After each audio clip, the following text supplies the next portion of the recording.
Buenas, buenas.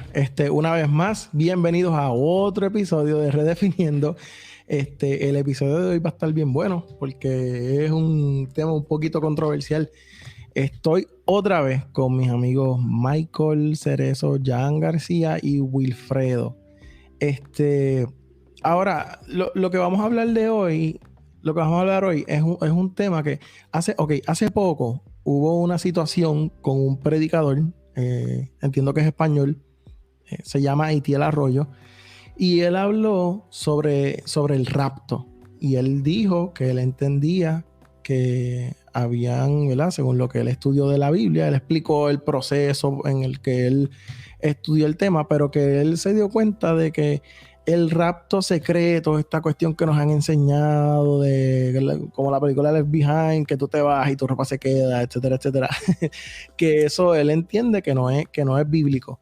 Así que vamos a hablar un poquito de eso. Y yo voy a ceder aquí el poder, yo me voy a silenciar y van a hablar aquí los Wilfred va a hablar y Michael, yo voy a estar aquí, vamos a hablar del tema, pero no sé si conocen sobre eso. De hecho, Aitiel, entiendo yo que hubo un concilio entero que lo vetó a nivel internacional por hablar de ese tema y por decir que él no creía en eso. Eso yo creo que es un tema importante para tocar. No es un tema de salvación, no quiere decir que si unos creen que sí viene el rapto y otros creen que no quiere decir que unos se salvan y los otros se pierden, pero es importantísimo que lo que nosotros creamos tenga su base bíblica, porque la Biblia es la base de nuestra fe, ¿no? Así que es importante, a la luz de la Biblia, el rapto es real, es falso, hemos estado creyendo algo que no es, tenemos que redefinirlo, vamos a desaprender para aprender. ¿Qué es lo que vamos a hacer? Entonces, Wilfredo, Michael, cualquiera que quiera empezar ya, cualquiera. Yo quiero comenzar y quiero comenzar primero diciendo algo que Michael mencionó en el episodio anterior y fue que wow, se me olvidó lo que dijo. No, que wow. Quizás hemos repetido, ¿no? Lo que se nos ha enseñado y no necesariamente está correcto. No sé si era eso. No era eso, pero está bien, mano. En algún momento dado me vuelve de nuevo. Sin embargo, me gustaría comenzar, sí, trayendo un poquito de dónde surge realmente esta teología, porque yo creo que es importante ver de dónde viene. Y sí, aclarar que la intención no es que nosotros les digamos, ¿verdad?, lo que ustedes van a creer, sino que realmente crear una curiosidad para que se estudie esto de manera seria. Y verdaderamente pasarlo a través de la palabra. Ya me acuerdo lo que iba a citar de Michael, era que él había comentado que nosotros tenemos que aprender a desaprender. Y eso es algo básico cuando nos acercamos a la palabra de Dios. Yo creo que a la Biblia no nos podemos acercar con preconcepciones que nosotros tengamos ya acerca de un tema. Porque entonces estás diciendo que vamos a redefinirlo hoy entonces. Hoy vamos a redefinir definitivamente. Muy bien. Entonces, y yo creo que ahí es donde realmente venimos, y el hecho de que tenemos que olvidarnos de lo que sabemos. Vamos a realmente explorar honestamente estos pasajes que ya se nos han dicho, porque ¿qué pasa? Que cuando veamos la historia, un poquito de la historia, vamos a ver que ahora, porque como a mí me meten en la cabeza que tal pasaje habla del rapto, aunque verdaderamente el contexto no hace sentido, que se está hablando de un rapto secreto, pues ahora yo lo voy a interpretar de esa manera cada vez que yo lo oiga. Así que pues nada, rapidito para mencionar. Básicamente lo que tú estás diciendo es que a nosotros nos ponen unos lentes, por ¿verdad? Y nosotros entonces hacemos el acercamiento a la Biblia bajo esa óptica. Y nosotros vamos a cambiar esos lentes. Y eso lo que hace es que en lugar de que la Biblia nos habla a nosotros le estamos hablando a la Biblia. Sí, eso exacto. Eso es sumamente peligroso. Es sumamente peligroso. Sí. Pues la teología, una de las cosas que ahí me chocó, yo me crié teniendo un terror de que, pues, tú sabes, si yo hoy estoy pecando y Cristo viene, me quedé, y vivía con un horror terrible, tú sabes, y cada vez que yo escuchaba, bueno, yo me acuerdo que yo dormía con una emisora cristiana cuando pequeño, siempre encendida, y cada vez que cuando yo me iba a acostar a dormir, si había una canción muy, muy conocida en aquel momento, Apocalipsis, Apocalipsis, la tierra está cansada de girar. Y había otras como la de Débora Velázquez de las vírgenes y todo esto. Cuando yo escuchaba esas canciones tenía muchas pesadillas porque yo tenía mucho terror de verdad si me quedaba en el rapto. Yo sé de Dios mío, yo sé de alguien que cuando era niño, esto Dios mío, me siento mal porque pero yo sé de alguien que cuando era niño, un día se levantó y la familia no estaba. Y no encontraba a la mamá, y no encontraba al papá, y la hermana tampoco estaba, y empezó a llorar. Y cuando llegaron a la casa, la encontraron tirado en el piso. me quedé llorando. Dios mío. Pero eso es traumático. Ahora porque es que, eso es traumático. Sí. A mí me pasó, lamentablemente me pasó 2 veces. Ay, Dios mío, nosotros nos reímos ahora, pero es que vamos a arreglar esto, por favor, vamos a redefinir ese concepto. Métele mano, yo me voy a tomar un café aquí. Honestamente, yo vi el video de Itiel Arroyo cuando estaba hablando sobre el tema. Y a mí me molesta un poco que lo estén castigando, por decirlo así, por el ser honesto. Y más en una doctrina secundaria o quizás hasta terciaria, porque él no está diciendo que Jesús que no hay una segunda venida. Él lo que está diciendo es que difiere de cuándo es que ocurre y cómo va a ocurrir. Uh-huh. ¿Verdad? Hablando de ese tema. Sí, exacto. Él no niega que Cristo viene, exacto. De hecho, es una distinción bien importante. Me puse a leer un libro cuando yo empecé a cuestionar esto, vino porque leí el libro de R.C. Sproul de The Last Days According to Jesus.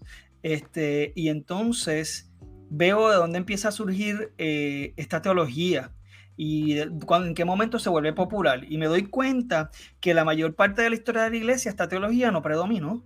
La mayoría de los cristianos que nosotros tal vez utilizamos sus escritos o nos hemos inspirado o que incluso pues fueron responsables de mantener la teología que hoy en día nosotros practicamos y la palabra que nosotros hoy leemos en el idioma que leemos, no creían en la teología de un rapto secreto, y entonces eso me empezó a chocar. Así que sí quería mencionar antes de que continuemos que, por ejemplo, sí antes del 1820 existían unos escritos ya viejos de escritores jesuitas. Entre esos escritores jesuitas estaba un Lacuente, un Irving, hay uno que se llama Bells, no me acuerdo bien el nombre del otro, que escribieron acerca de algo parecido del rapto, etcétera, pero realmente esto viene a tomar mucho auge, a agarrar mucho auge por una muchacha de apellido McDonald, que ya tiene un sueño. Ella tiene un sueño aparentemente que pues, la iglesia es recogida antes de la gran tribulación, y pues de ahí surge el que el pastor J.N. Darby, que eventualmente es un activo miembro de Plymouth Brethren o la hermandad de Plymouth, entonces empieza a proclamar esta teología. Eventualmente de ahí... en el siglo XIX, ¿verdad? Siglo XIX. Entonces, de ahí D.L. Moody, el famoso evangelista, agarra esta teología. Y de D.L. Moody, que como D.L. Moody fue tan influyente,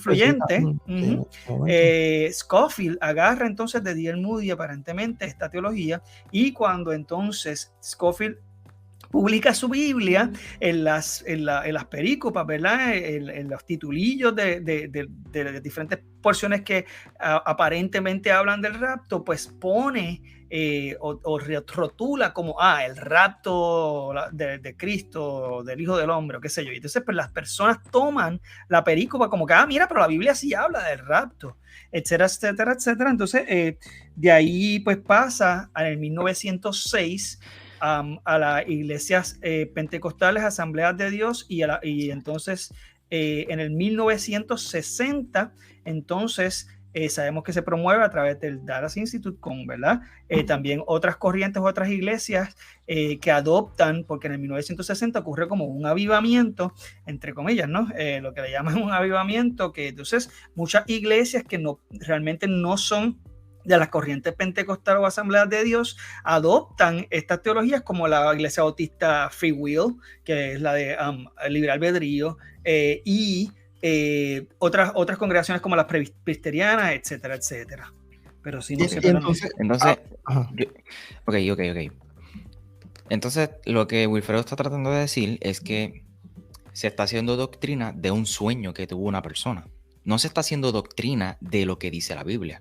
Sí, y se están tomando versículos bases como, o sea, que los vamos a visitar, ya mismo los vamos a visitar. Y quizás entonces se malinterpretan esos textos, lo cual crea entonces lo que es la teología o la doctrina o el pensamiento del rapto secreto o el arrebatamiento de la iglesia antes de la gran tribulación, que posteriormente tuvo gran auge con el pentecostalismo, ¿no? Aquí en Puerto Rico, Gille Ávila y Juan L. Lugo con el pentecostalismo y toda esa cuestión. Pero qué interesante que nos remontemos en la historia, porque esto no es viejo, esto es relativamente nuevo. Estamos hablando del siglo XIX. Los otros días. Exacto, los otros días.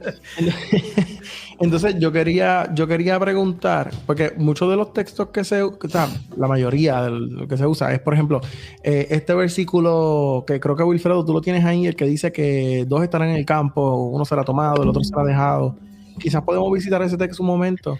Sí, y es importante conocer el contexto de este pasaje. En este pasaje, Jesucristo comienza hablando primero del templo, y esto es un pasaje que se hace alusión también, no tanto en Mateo, el que voy a leer es el de Mateo 24, pero también en Marcos 13 y en Lucas 21, y el contexto donde surge esto son precisamente personas que estaban admirando el templo de Jerusalén, y ellos decían, pero qué linda las rocas y los diseños, y se consideraba incluso ese templo de Jerusalén como una maravilla del mundo en aquel momento.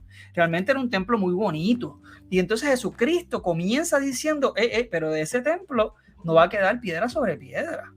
Y hace alusión a unas profecías que ya habían en el Nuevo Testamento, que Zacarías habló de ellas, que Ezequiel habló de ellas, que Isaías habló de ellas, de que el templo iba a ser destruido, de que iban a venir una serie de tormentos y de tribulaciones que se le llama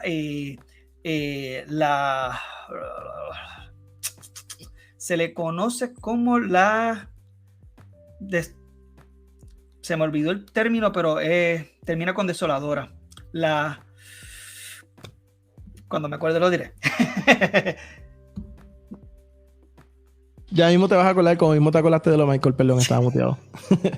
Pero voy a leer entonces rápido el pasaje, ya que lo mencionas, que se encuentra en Mateo 24. Voy a enfocarme solamente del 36 al 44 y dice: pero el día y la hora nadie sabe, ni aun los ángeles de los cielos, sino solo mi Padre. Mas como en los días de Noé, así será la venida del Hijo del Hombre. Porque como en los días antes del diluvio estaban comiendo y bebiendo, casándose y dándose en casamiento, hasta el día en que Noé entró en el arca, y no entendieron hasta que vino el diluvio y se los llevó a todos, así será también la venida del Hijo del Hombre. Entonces estarán 2 en el campo, el uno será tomado y el otro será dejado. 2 mujeres estarán moliendo en un molino, la una será tomada y la otra será dejada. Verad pues, porque no sabéis a qué hora ha de venir nuestro Señor. Pero sabed esto, que si el padre de familia supiese a qué hora el ladrón habría de venir, velaría y no dejaría minar su casa. Por tanto, también vosotros estad preparados, porque el Hijo del Hombre vendrá a la hora que no pensáis. Y esto es bueno verlo porque primero la gente piensa o ve la venida del Hijo del Hombre, que sería la palabra parousia, que viene siendo lo que se entiende, ¿verdad?, como la segunda venida de Cristo. Sin embargo, no necesariamente siempre esta palabra se refiere a la segunda venida de Cristo. Y este pasaje está haciendo alusión a lo que el mismo capítulo comienza hablando, que viene siendo la destrucción del templo. Cristo está hablando de la destrucción del templo y hay unas señales que van a preceder a la destrucción del templo y al fin de una era. al fin de esa generación, que la gente utiliza la palabra generación ya como algo místico, pero la generación tiene, tú sabes, un sentido y una definición real. Y esto proviene de, como te digo, la Biblia y de los mismos principios de la hermenéutica. La hermenéutica, ¿verdad? Es una disciplina que nos da unas reglas lógicas para estudiar la palabra, y una de las cosas más importantes de la hermenéutica es que la palabra se interpreta a sí misma. Nosotros no tenemos por qué inventarnos nada. Totalmente. Así que todas las profecías tienen base ya en profecías previas. O por lo menos todas estas profecías. Y Jesucristo comienza en todo este capítulo a hablar de cosas que van a estar ocurriendo, como la guerra, los rumores de guerra, las pestes, los falsos cristos, y todas estas cosas se cumplen en el tiempo de estos cristianos. Entonces, o de estos primeros cristianos. En lo de las profecías que se cumplen. Yo ahí yo creo que estamos en la misma página, preterista parcial. Pero entonces, y ahí viene entonces el hecho de que pero entonces eso de que dice el uno será tomado y el otro dejado. Pues, ¿con qué está comparando Cristo esto? ¿Con qué tiempos? ¿Con los de qué? Con los de Noé, ¿verdad? Uh-huh. Y entonces, ¿qué pasó? Que en Noé, no todo el mundo se montó en el arca. Unos fueron tomados para ser salvos de ese juicio, y otros fueron dejados. Así que verdaderamente esto se hace referencia, y cuando vamos a ir viendo lo que entonces Cristo sigue comparando este momento, Cristo está haciendo referencia a que van a haber unas personas, un remanente que va a ser cuidado a pesar de que toda esta destrucción y toda esta desolación va a estar ocurriendo. Y esto lo vamos a ver que cuando verdaderamente entonces a los cristianos se les acusa de crear unos incendios en el Imperio Romano, y entonces Nerón comienza a perseguir a los cristianos y los utilizaba como postes de luz encendidos en fuegos, en llamas, y unas cosas tan terribles. Como quiera, hay un remanente que Dios guardó en ese tiempo, y en ese tiempo se cumplen estas profecías. Así que todas estas profecías, incluso muchas personas dicen, no, pero es que entonces hay que ir a fuentes extrabíblicas, a historiadores, para uno ver cómo se cumplieron esas profecías. La Biblia no dice eso, sí. La Biblia habla en Hechos capítulo 5, Hechos capítulo 8, Hechos capítulo 21, cuando vamos a ver ejemplos de falsos cristos que se presentan, de pestilencias que hubo. Entiendo que Flavio Josefo también lo registra. Claro. O sea, que verdaderamente pues son cosas que son buenas para ver en cómo reinterpretar esto. Además de que muchas veces cuando Cristo habla no siempre, ¿verdad? Y esto son cosas que, pues, por eso es que es importante que se estudie la palabra y se vea el contexto de cuando Cristo menciona la venida del Hijo del Hombre. A veces él está haciendo referencia sencillamente de cuando él resucita, que él viene en una nube también. Tú sabes, hay que empezar a estudiar estos pasajes en su contexto para verdaderamente ver qué es lo que la palabra quiere decir. Y entonces vemos que si hay una segunda venida de Cristo, que Cristo vuelve, pero entonces el contexto en el que se da esa venida de Cristo va a ser distinto. Y entonces cuando vemos Primera de Tesalonicenses, entonces capítulo 5, que habla también de lo que muchas personas utilizan para decir pues que Él viene con voz de arcángel, con voz de Dios, y ¿verdad? Los que habían muerto en Cristo pues se van a levantar primero, y luego los que habremos quedado nos vamos a reunir en el cielo. Esto hace referencia a la segunda venida de Cristo. Lo que está diciendo es que aquellos que murieron, porque había una preocupación en Tesalónica acerca de esto, de qué pasó entonces con aquellos que no vieron el cumplimiento de la segunda venida. Él está diciendo, no se preocupen por eso. Aquellos que murieron se van a encontrar con nosotros en ese momento. Es lo único que Pablo realmente está haciendo referencia en ese pasaje. Importante. Quiero leer un comentario aquí que dejó Peter Rivera. Él dice, en relación a la segunda venida de Cristo, hay quienes lo ven desde una perspectiva mística, que Cristo viene como lo establece la revelación en el Apocalipsis, y otros que ven desde la perspectiva de la segunda venida de Cristo se da cuando lo aceptamos como único y exclusivo Salvador.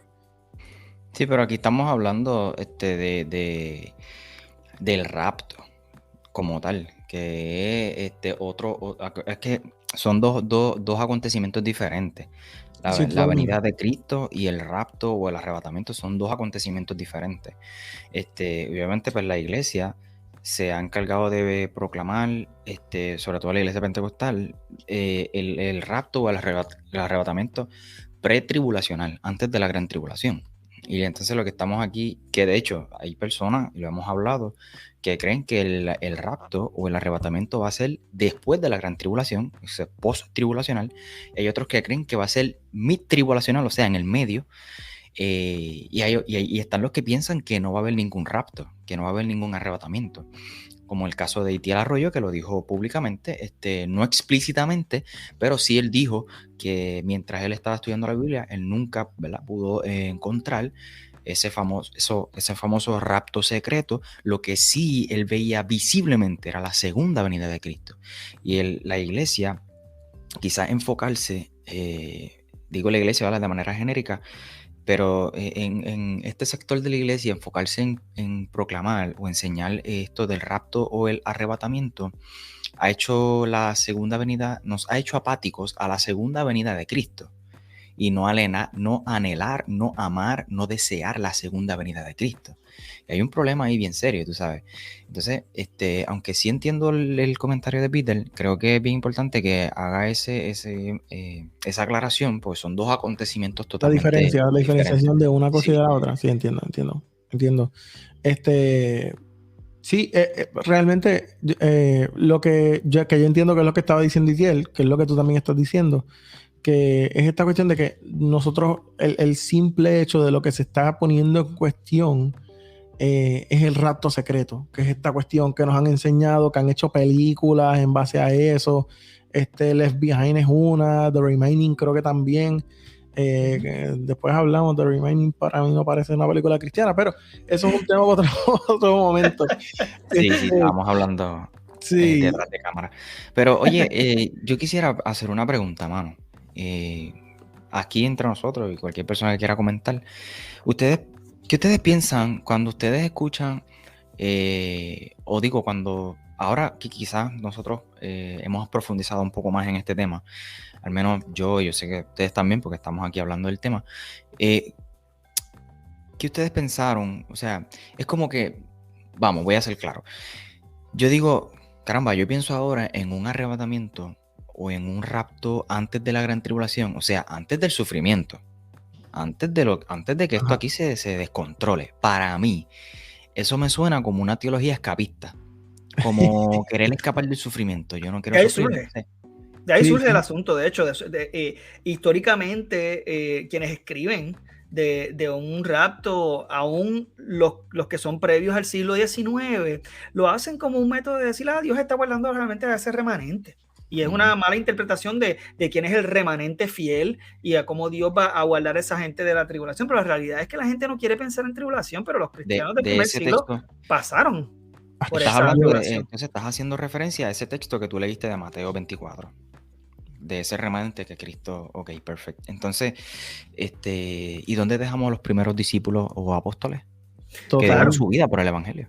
Que de hecho Cristo le está hablando a esos discípulos. Y ellos vieron todo este sufrimiento, esta gran tribulación, y realmente ellos lo vieron, ellos lo vivieron. Ellos vieron la destrucción que fue con los allanamientos de esos terrenos, con la guerra y los rumores de guerra y los eventos sociales. Claro, y los eventos sociales que estaban ocurriendo, que eran políticos también, que hay algunos de ellos que no están mencionados en la palabra, pero tienen que ver con estas profecías y el cumplimiento de estas profecías.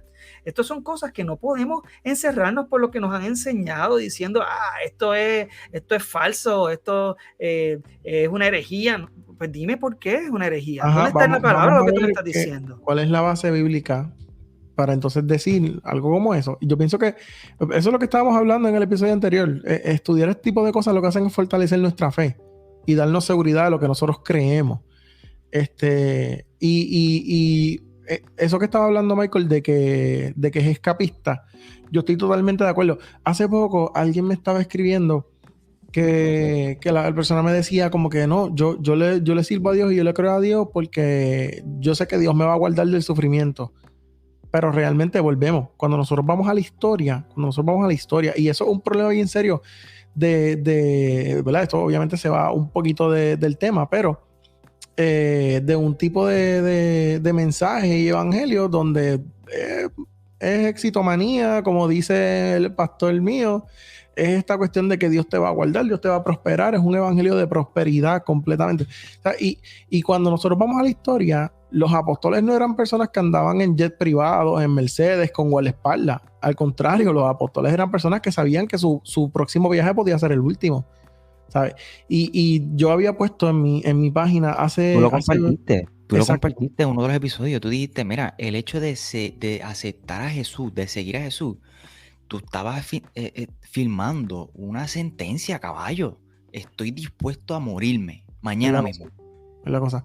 Y yo pienso que hoy en día, desde nuestro lugar, desde nuestra posición, de este lado del mundo, donde nosotros no sufrimos como sufren ¿verdad? En el oriente. O sea, nosotros estamos viendo a un Dios desde nuestra comodidad.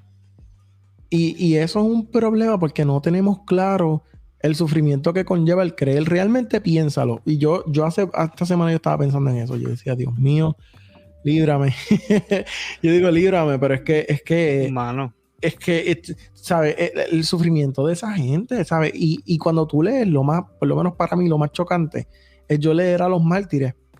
Creo que uno de ellos, creo que era uno de los apóstoles, no me acuerdo específicamente cuál era, si era Matías, que cuando lo fueron a matar, él dice, yo estaba esperando a que llegara esta hora feliz. Para él morir por Cristo era una hora feliz. El tipo, ¿sabes? Cuando tú lo lees, dice que él le estaba predicando a sus verdugos.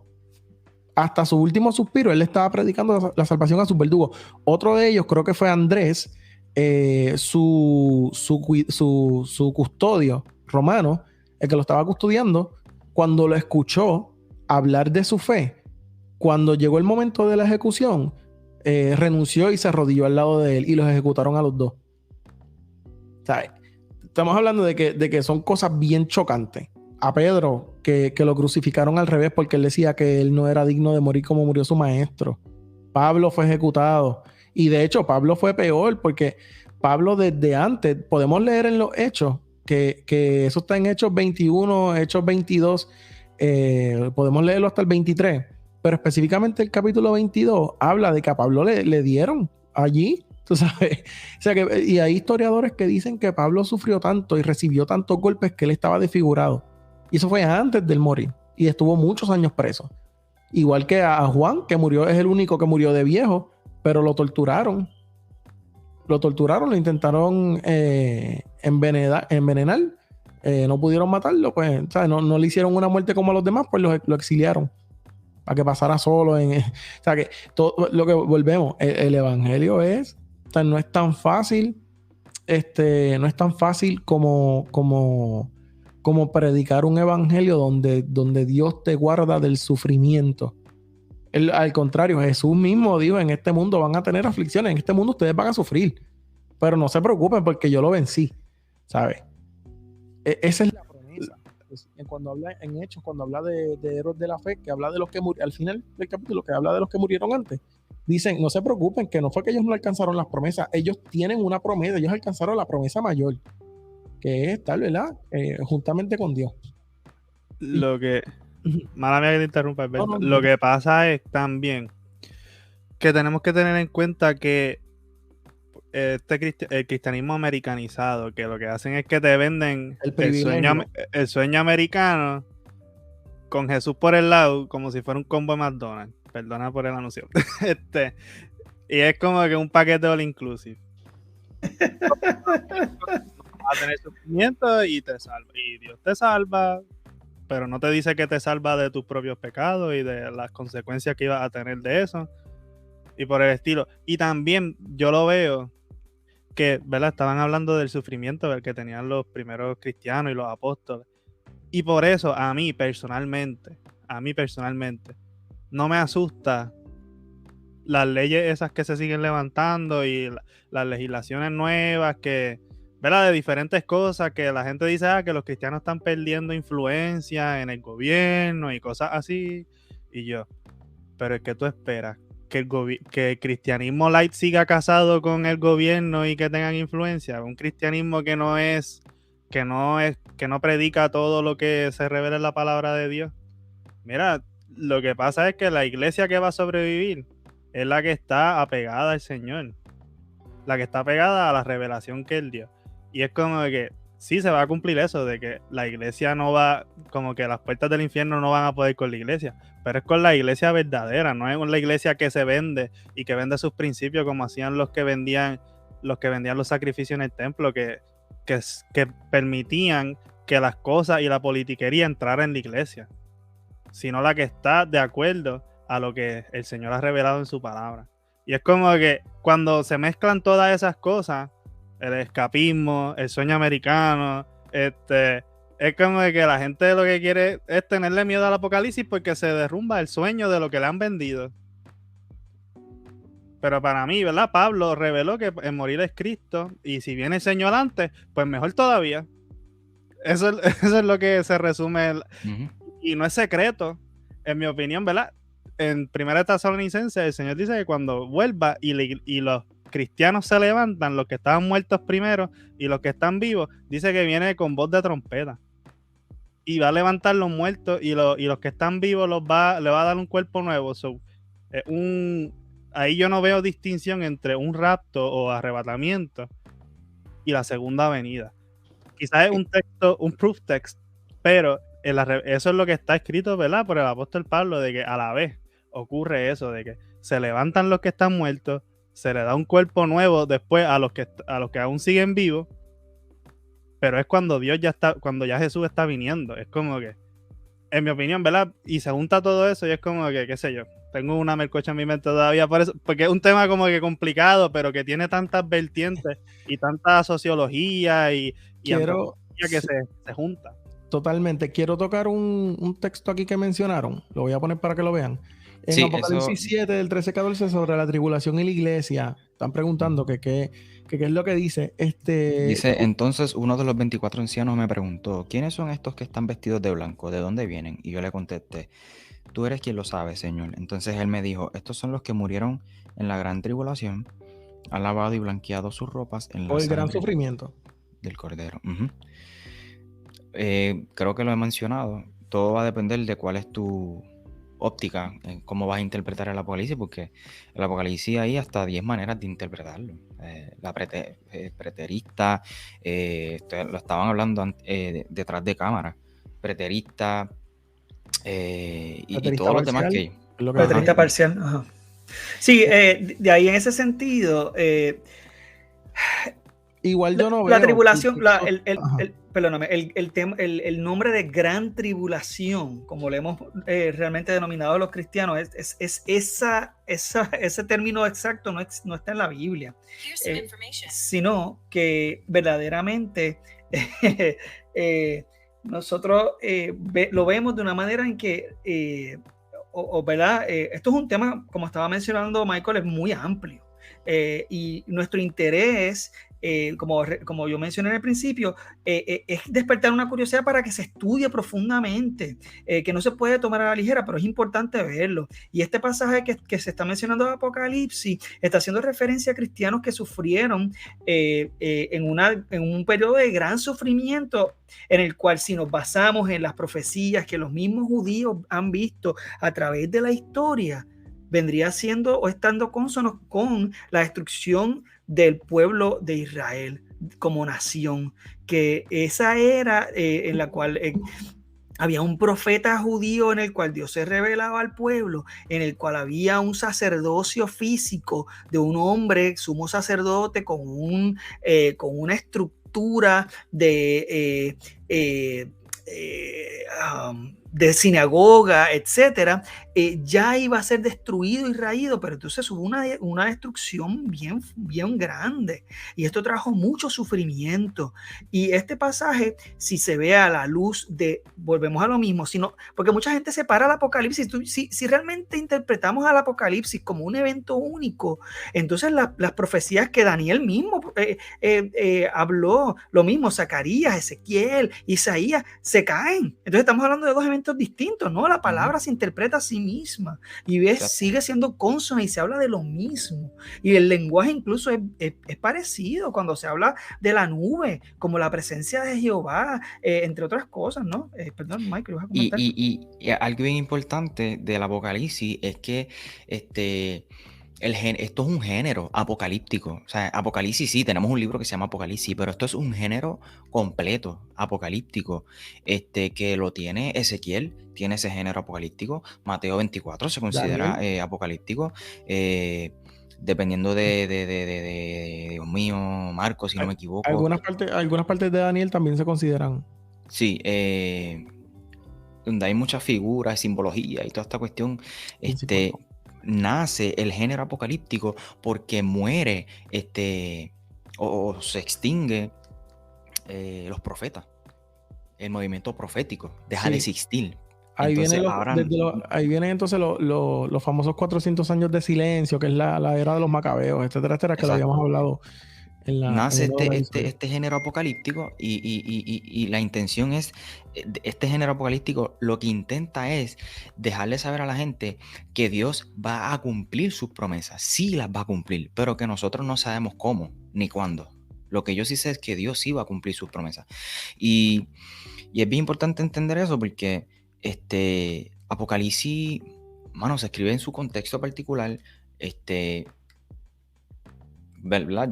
La mía es un poco no, la mía es preterista, la forma de leer el Apocalipsis o de interpretarlo, y tú no vas a decir, por ejemplo, esta gente está en persecución por parte del emperador Domiciano, dependiendo cuándo feches el documento. Entonces, tienes a un pueblo que está siendo perseguido por un emperador, que están matando a los cristianos. Tú no vas a hablar mal del emperador, porque si ellos encuentran el escrito primero que lo van a eliminar, y para esparcir ese mensaje hay que hablar en clave, y por eso la simbología, los números, los colores, etc. Es bien importante saber eso también del Apocalipsis como tal. Sí, aquí preguntaron, ¿cuál es? ¿Cuál es la postura? Una de las preguntas que tienen, ¿cuál es la postura correcta con respecto al arrebatamiento? ¿Antes del comienzo de la gran tribulación o piensan que la iglesia experimentará parte? Esa es una de las preguntas que están haciendo. Bueno, pues eso es lo que estábamos compartiendo, que por lo menos yo creo que el podcast ha sido bastante claro de lo que nosotros pensamos acerca del tema, pero sí hay personas que creen que es antes de la gran tribulación, que es pretribulacional. Otras personas creen que el arrebatamiento o el rapto va a ser después, que es post, o durante, que es en el medio. Hay otros que creen que no va a haber ningún rapto, punto. Hay una segunda venida, that's it. Entonces, saber qué es lo que pensamos nosotros, específicamente, pues quizás al finalizar le puedes dar para atrás el podcast para no ser tan repetitivo, ¿verdad? Y quizás darle oportunidad a otras preguntas.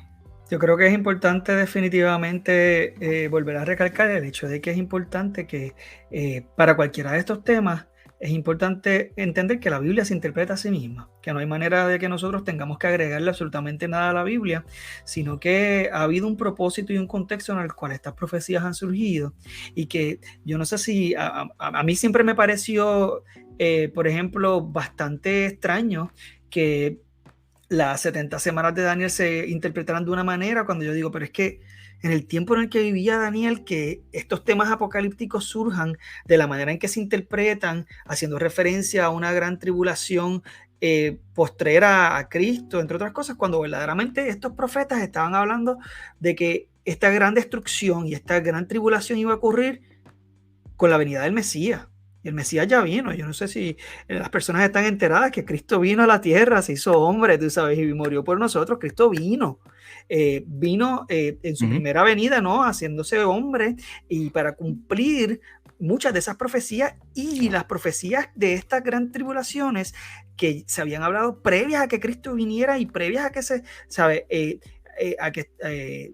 ¿verdad? A lo que pudiésemos hablar al tiempo de hoy, obviamente, pues ya se cumplieron. Y se cumplió esa gran tribulación en ese momento. Lo que pasa es que nosotros estamos haciendo nuestro un texto que no nos pertenece. O sea, cuando digo, ¿verdad?, que no nos pertenece, es que estas profecías, nosotros queremos como lo mismo, creer en un misticismo, porque a muchas personas les gusta el terror. Por eso es que mucha gente gusta ver películas de terror, ¿no? Porque les gusta sentir esta adrenalina o qué sé yo no sé, pero Dios no quiere que vivamos en temor. Como estaba mencionando Michael, Apocalipsis es un libro de esperanza, es un libro de victoria, es un libro que realmente le provee la intención fue escribirlo para darle esperanza a una iglesia que estaba siendo perseguida y estaba sufriendo de por sí. Se entiende que lo cantaban. Sí. Mira, Alberto, discúlpame, Wilfredo, que te interrumpa. ¿Tú crees que puedas anclar ese mensaje que puso Luis, el último? Ok. El comentario. El último comentario. Okay. Lo que me llama, ese sí. Mano, yo leo ese comentario y me parece un poco arminiano. No sé, ¿qué ustedes creen? Chicos, no entré en esos temas. Pero es que lo que pasa es... ¿De qué versículo hablan? ¿De qué versículo hablan? No, lo que pasa es que el texto de Apocalipsis, que dice 13, ¿quiénes son los que están vestidos de blanco? Dice, estos son los que murieron en la gran tribulación, han lavado y blanqueado sus ropas en la sangre del Cordero. La pregunta es, el comentario es, los que lavaron sus ropas, quienes lavan sus ropas es la iglesia, ¿no? La realidad es que la iglesia no lava ropa. O sea, nuestras vestiduras blancas no provienen de nosotros o de la iglesia, provienen de Cristo. Cristo nos dio vestiduras nuevas, gracias al sacrificio de Cristo, no la iglesia, no nosotros. No sé, yo no sé si me estoy dando a entender, no sé, o quizás lo estoy malinterpretando el comentario, no sé. Yo creo que es importante que veamos que la iglesia es una. Uno de los problemas con la interpretación de muchos de estos pasajes es que las personas separan el pueblo de Dios entre el pueblo de Israel y el pueblo y la iglesia. Importante. Y realmente Gracias. Pablo y la mayoría de las cartas del Nuevo Testamento hacen referencia a un solo pueblo. Pablo el mismo Jesús. Claro con eso. Es que el mismo Jesús. El mismo Jesús habló de un... Sí. Gálatas. Sí, y Jesús, el mismo Jesús hacía referencia en el mismo capítulo 10, si me lo recuerdo, él mismo está diciendo, mira, porque ustedes dicen que son hijos de Abraham, o sea, pero Abraham le puede levantarse hijos de las mismas piedras, y empieza a hacer referencia a hijos que no son de sangre de Abraham. Pablo hace lo mismo en múltiples ocasiones, y se habla de un solo pueblo. Y realmente ese pueblo viene siendo la iglesia. La iglesia es solo una. Y si lo vemos desde ese punto de vista, pues es más claro y más fácil de verlo. Pablo es bien claro con eso. Él dice de modo que no hay judío ni griego, ni hombre ni mujer. Romano. Ajá. Ahí lo tenemos con claridad. Tú sabes. Yo, como yo digo, más claro que eso no canta un gallo. Gálatas 3:28. Exacto. Ahí está. Sí, y otra cosa que pasaba con esto, y perdona que interrumpa, por lo menos mi experiencia creciendo, porque toda la vida yo creí en el rapto, hasta que fui precisamente confrontado con primero la historia y segundo la misma palabra, es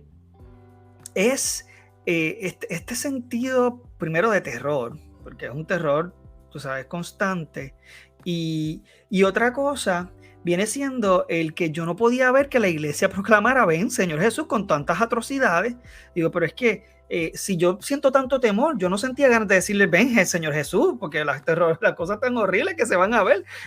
Y escuchaba a muchas personas también que a través de mi vida cristiana, he escuchado múltiples personas que dicen, yo no leo el Apocalipsis porque me da miedo. Sí, tú sabes que yo confieso que cuando yo recién me convertí, yo lo leí una vez y no lo volví a leer. Yo pasé muchos años sin leerlo por lo mismo. O sea, yo creo que los que hemos crecido en esta teología hemos pasado por lo mismo, y el Señor, volvemos a lo mismo, es palabra de Dios. Y es una palabra que provee esperanza de que Jesucristo va o incluso ha sobrepasado o ha vencido al mundo. Volvemos a lo mismo, que está remontado en la misma palabra. Jesús venció al mundo. lo sabemos, lo hemos escuchado. O sea, verdaderamente la palabra se interpreta a sí misma y es consistente. Sí. El Apocalipsis no es un libro que surgió de la nada y hablando de una época diferente y de algo diferente. El tema es el mismo. Sí, y es bien importante entender quién lo escribe y para quién lo escribe. Uno de los comentarios que hizo Jonathan Ortiz, él dice que hay que entender que los judíos son sacramentales y Juan de Patmos es un judío mesiánico, pero que sigue al pie de la letra la ley judía. O sea, él lo está escribiendo también a la luz, bajo esa óptica, que es importante también entender. Cuando estamos haciendo el approach a cada libro específicamente, es importante nosotros entender, que eso es lo que estábamos hablando en el episodio anterior sobre la teología, nosotros entender quién es el autor, quiénes son los destinatarios, cuál era el problema que estaba pasando en ese momento, para nosotros entonces entender qué era lo que estaba diciendo.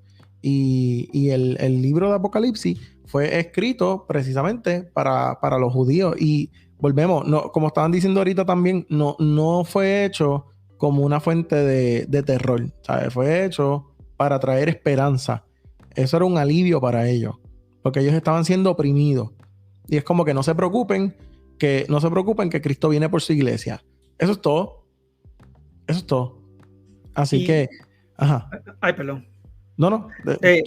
Y de hecho, hablando también del sufrimiento y lo que conlleva, pensé rápido también en Mateo 10. Y en el Mateo capítulo 10 es un momento en el cual Jesucristo encomienda a sus discípulos, ¿verdad? Y es uno de los, de hecho, al final de ese pasaje también es uno de los pasajes que se utiliza para hablar de la venida de Cristo.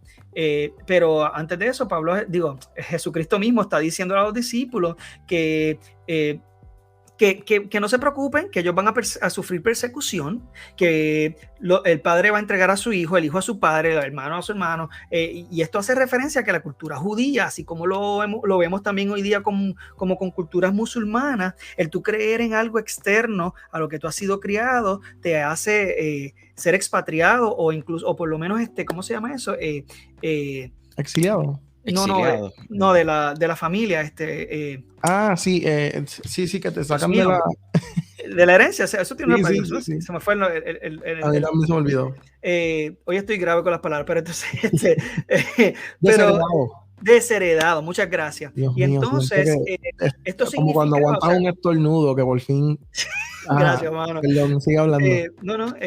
Eso significa que Jesucristo le estaba diciendo, oye, el tú seguirme, el tú verdaderamente trabajar para mí, el tú seguirme de verdad, conlleva a que tú vas a renunciar a tu familia, a que tú vas a ser entregado a la sinagoga, no solamente por tu vecino, sino por tu familia. O sea, ahí es cuando dice que va a levantarse, entonces hermano contra hermano, y todos estos versículos que de por sí suenan un poco violentos, pero es que se refiere a que chocaba con esa cultura de ellos de una manera mucho mayor que la de nosotros. Nosotros nos pudiésemos quejar de que podemos recibir bullying por ser cristiano, pero la realidad es que esa gente sufría unas cosas serias. El ser desheredado significaba que tú eras un deambulante, tú no tenías nada. Verdaderamente, o sea, te quitaban no solo el apellido, pero te quitaban cualquier derecho de recibir cualquier cosa de tu familia, incluyendo el cariño, incluyendo el respeto, incluyendo la conexión. Realmente el sufrimiento es un tema constante en el Evangelio, que sí, a través del Espíritu Santo tenemos paz, que sí, a través del Espíritu Santo tenemos gozo, que viene siendo un contentamiento que es mucho mayor que la felicidad, ¿verdad? Porque yo puedo estar feliz ahora y mañana triste, pero sigo teniendo ese sentido de satisfacción, de que no importa que me duela algo, de que Dios no lo quiera, pase por un proceso de estar bajo un verdugo, de tortura. Tengo una esperanza como la tenía Esteban mientras estaba siendo apedreado, de que, mira, ahora mismo voy a estar allá arriba, ya no importa, tú sabes, qué chévere, tú sabes. Y tú lees a los mártires y lo más que a mí me choca es que la mayoría, si no todos, estaban felices de morir. ¿Sabes? Inclusive hasta en el siglo XX, Dietrich Bonhoeffer, que es uno de mis teólogos favoritos, dicen los que lo vieron, dicen que nunca habían visto a un hombre tan sereno justamente antes de morir. Él estaba desnudo y él fue ahorcado por Hitler. O sea, por Hitler en la era del Holocausto. O sea, que realmente eso, para mí eso es bien chocante. Y definitivamente te pone a pensar. Así que si nadie tiene algo más que aportar, yo creo que entonces cerramos. Yo quisiera decir que el objetivo de este podcast, lo mencionaron al principio, pero yo creo que hay que reiterarlo. No es que usted crea lo que nosotros creemos. Si usted escuchó el podcast completo o lo quiere escuchar de nuevo, pues se va a dar cuenta en qué, ¿verdad? En qué nosotros nos estamos alineando o cuál es nuestra alineación en cuanto a este tema. Pero nuestra intención con este podcast no es que usted piense igual que nosotros, ni cambiarle su pensamiento, es despertarle su curiosidad y no seguir repitiendo lo que usted ha aprendido, lo que le han dicho, sino cuestionar, porque cuestionarse no es malo, tú sabes, hacer preguntas no es malo. De hecho, a veces Dios no nos responde porque no hacemos las preguntas correctas, ¿no? So, yo creo que el objetivo de este podcast es, mira, estudia, mano, estudiate del tema que te va, ¿sabes? Te vas a topar con la Biblia y la verdad literalmente te va a hacer libre. Literal. Antes de irnos, quiero leer un comentario de Jonathan. Yo lo quiero leer porque Jonathan es mi amigo y Jonathan es tremendo conocedor del tema, tremendo teólogo. Él le está diciendo, Apocalipsis también hay una lucha, no tan solo con el Imperio Romano, sino también con los cristianos gentiles mesiánicos que tomaban de forma liviana la resistencia de los sistemas del imperio y además de que no seguían los rudimentos de la ley como la comunidad judía mesiánica representada por el Juan de Patmos. Lavar las vestiduras es el ejercicio de la fe del judío, ¿verdad? Entre paréntesis Santiago. Hoy podemos ver ese ejercicio de la fe a través de los medios de gracia, sacramentos en la óptica reformada.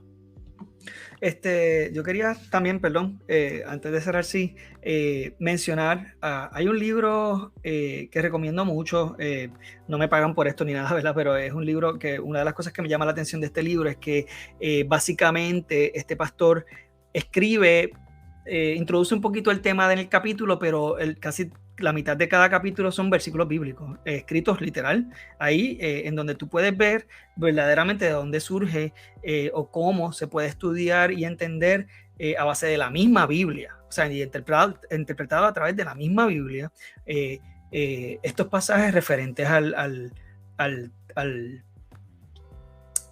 rapto secreto. Así que el libro se llama La mitología del rapto secreto y es de Gilberto Miguel Rufat. Buenísimo, lo pueden conseguir en diferentes plataformas. Así que pues, de verdad que yo lo recomiendo muchísimo, además del libro de Last Days According to Jesus de R.C. Sproul, entre otros. Súper. Perfecto. Yo creo que entonces vamos a cerrar entonces el episodio. Gracias por sintonizar. Le voy a dejar en el link. Michael Cerezo tiene su podcast, Michael Cerezo Podcast, Jan García, Corazones Pródigos, Wilfredo tiene su canal de YouTube que también van a tener, es bien prontamente, Iglesia. Pero para el momento en el que lo escuchen, en que escuchen el podcast, ya el canal va a tener contenido y va a estar arriba. En enero, coming soon. Así que sí, pendientes a eso, y gracias por sintonizar. Y volvemos, el punto es que aprendan, el punto es ponerlo, que todos pensemos, que todos logremos lleguemos a tener una fe inteligente y racional. Así que muchas gracias y pues hasta la próxima. Se me cuidan. Bendiciones. Se bendiga.